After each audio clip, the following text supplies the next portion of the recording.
আসসালামু আলাইকুম, শুভ সকাল। কেমন আছো আমার প্রিয় ভাই বোনেরা? আশা করি ভালো আছো। আমিও আলহামদুলিল্লাহ আল্লাহর অশেষ রহমতে তোমাদের ভালোবাসায় খুবই ভালো আছি। তা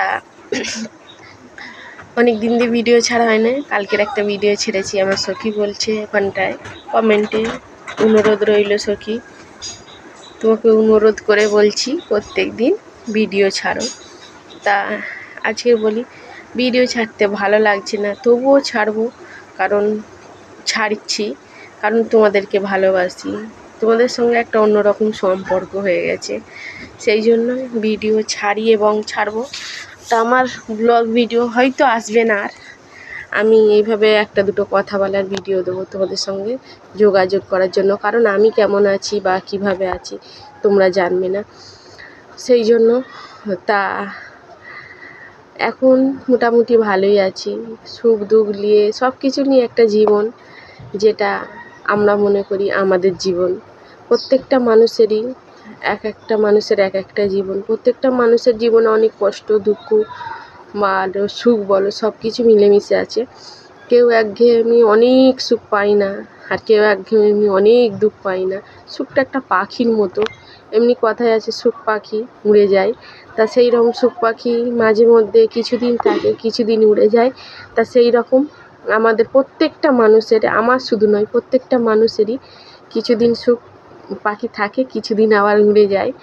তা এই ভালো বেশ, তাতে শান্তি আছে। সুখ দুঃখলে তো জীবন, নাহলে একঘেয়েমি জীবন না, বোঝা যাবে না জীবনে কত মানুষের কত কষ্ট কত কি। তা প্রত্যেকটা মানুষের এক একটা উদ্দেশ্য থাকে। তা যে উদ্দেশ্যটা একটা সম্পর্কর মধ্যে, সন্তান মা বলো আর বাপ ছেলে বলো বা বাপ অন্যজন, যে কোনো মানে সম্পর্কের মধ্যে একটা উদ্দেশ্যে মানুষ সম্পর্ক রাখে। তা সেই রকম একটাই সম্পর্ক হলো যেটা কোনো উদ্দেশ্য ছাড়াই তারা থাকে, যেটা হলো স্বামী স্ত্রী সম্পর্ক। আমি মনে করি আমার নয়, প্রত্যেকটা নারীর কাছে স্বামী স্ত্রীর সম্পর্ক বা পুরুষের কাছে স্বামী স্ত্রীর সম্পর্ক বিনা উদ্দেশ্যেই থাকে। কারণ তারা উদ্দেশ্য ছাড়াই একসঙ্গে থাকে, এবং সবাই কিন্তু এক সময় আস্তে আস্তে আস্তে আস্তে উদ্দেশ্য পূরণ হয়ে গেলে হাত ছেড়ে দেয়, বা উদ্দেশ্য পূরণ হয়ে গেলে সব যে যার মতো সে যার হয়ে থাকে। কিন্তু স্বামী স্ত্রী এমন একটা সম্পর্ক যেটা উদ্দেশ্য ছাড়াই একসঙ্গে থাকে। তা আমি এটাই মনে করি। তা যাই পারে হোক, সবাই যে যেখানেই থাক, যেমন পরিস্থিতিতে থাক, সবাই ভালো থাক, এটাই আমার কাছে সবসময় দোয়া। আমি মোনাজাতে দোয়া করি সবার জন্য, সবাই ভালো থাক সুস্থ থাক, আর আমিও ভালো থাকি। তা আমার ভাই একটা কমেন্ট করেছে, আপা প্রত্যেক দিন ভিডিও ছাড়বে, তাতে মনটা ভালো থাকবে। না, এখন আমি ভালো আছি। এখন কেন, আমি 12 মাসই ভালো থাকি।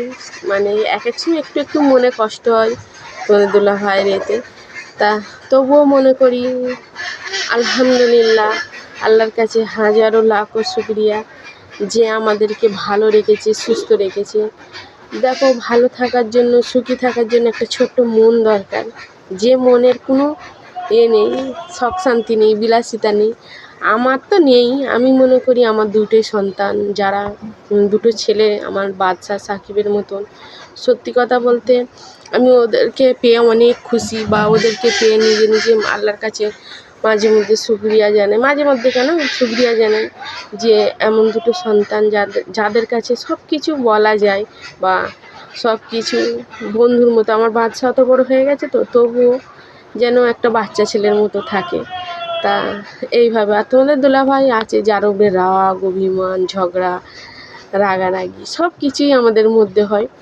তবুও কী বলো তো, হয়তো রাগ দেখায়, অনেক রাগ দেখায়, খুব রাগ দেখায়, কিন্তু অন্য মানুষের মতো নয়।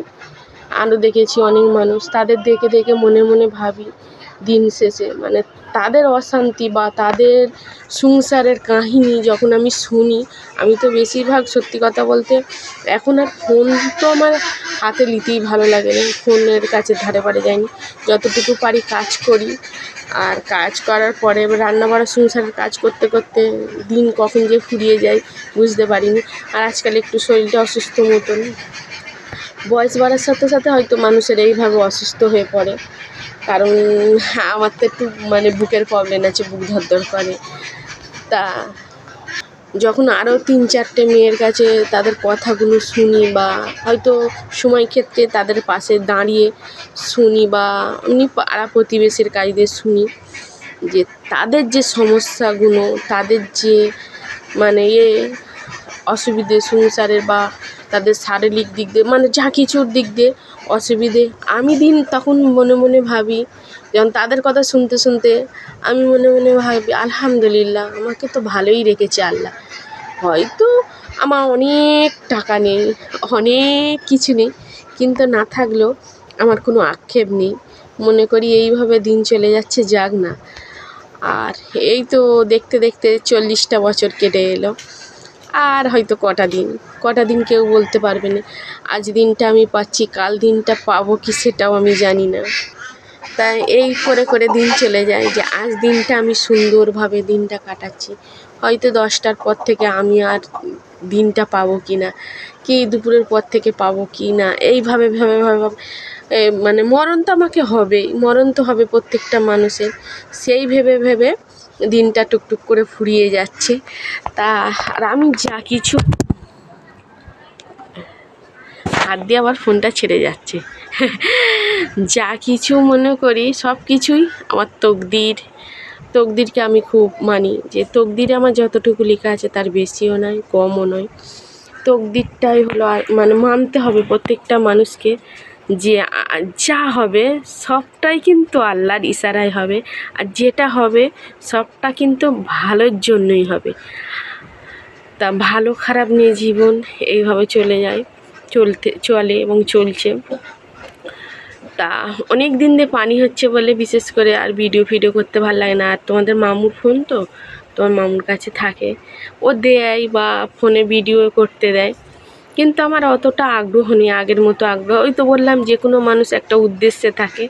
তা আমার উদ্দেশ্যে তবু মনিটা অন হয়েছিল, তবু মানে হচ্ছিল, কিন্তু এখন মনি চলে যাওয়ার পরে আমার উদ্দেশ্যটাকে আস্তে আস্তে গুটিয়ে নিয়েছি। তা ওই রকম মানুষও একটা উদ্দেশ্য যখন ফুরিয়ে যায়, তার সাথে সাথে সব কিছু ফুরিয়ে যায়। আমার উদ্দেশ্যটা ফুরিয়ে গেছে, তা কোনো সমস্যা নেই। তো তোমাদের সঙ্গে যোগাযোগ করার জন্য আমি একটা ভিডিও ছাড়বো। আর ঠিক আছে, তা আজকের এই পর্যন্ত।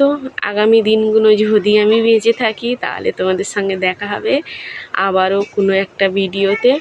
আজকের মতো সবাই ভালো থেকো, সুস্থ থেকো, আর আমার পরিবারের জন্য দোয়া করো, আমিও সবার জন্য দোয়া করব। আর তোমার মামুর জন্য বেশি করে, ছোটো মামুর জন্য বেশি করে দোয়া করো। তোমার ছোটো মামু, বড় মামু সবার জন্যই দোয়া করো, আমিও তোমাদের জন্য দোয়া করব। আর আমার ভাই বলছিল রুটিন হিসেবে চলে, হ্যাঁ তোমার ছোটো মামু মানে এখন পড়াশোনার চাপ বেশি, মানে আরবি পড়তেছে তো ওই জন্য। তো যাই পারে হোক, নিজে থাকতে যেটা মানে মনে হবে যে এই দিন এখন আমি ওর উপরে কোনো জোর খাটাইনি, প্রথম থেকেই আমি জোর খাটাইনি যে তোমাকে এইটা পড়তে হবে, স্কুলে যেতে হবে। আমি ভাবতাম, আমরাও এইরকম এক সময় ছিলাম, সেই সময়ে মানে আমাদের বাবা মা জোর করেনি। আর তাছাড়া আমাদের এখানে স্কুল, অনেক মানুষের স্কুল তো কাছাকাছি, আমাদের এখান থেকে স্কুল, প্রাইমারি স্কুলে যেতে গেলে প্রায় 1 ঘন্টার রাস্তা, আর হাই স্কুলে যেতে গেলে 1.5 ঘন্টার রাস্তা। তখন আমরা পায়ে হেঁটে যেতাম। তবুও যতটুকু পড়েছি, হয়তো 5-6 পর্যন্ত পড়েছি, মানে সিক্সে উঠে আর পরীক্ষাটা দিইনি, কিন্তু 5-এ পরীক্ষাটা দিয়ে তা যাই পারে হোক ওই পর্যন্ত গিয়েছি। তার একটু আগ্রহ থাকলে হতো লেখাপড়া। তখনকার বাবা মারা ভাবতো মেয়ে বড় হয়ে গেছে, বিয়ে দিলে তাদের দায়িত্ব শেষ। তা সেইভাবে বিয়ে দিয়ে দিয়েছিল, অল্প বয়সেই বিয়ে দিয়ে দিয়েছিল। আর তখনকার তো বড় অবস্থায় স্কুলে ভর্তি হতো। আর তাছাড়া 1 ঘন্টা 1.5 ঘন্টা রাস্তায় দিতে যাবে।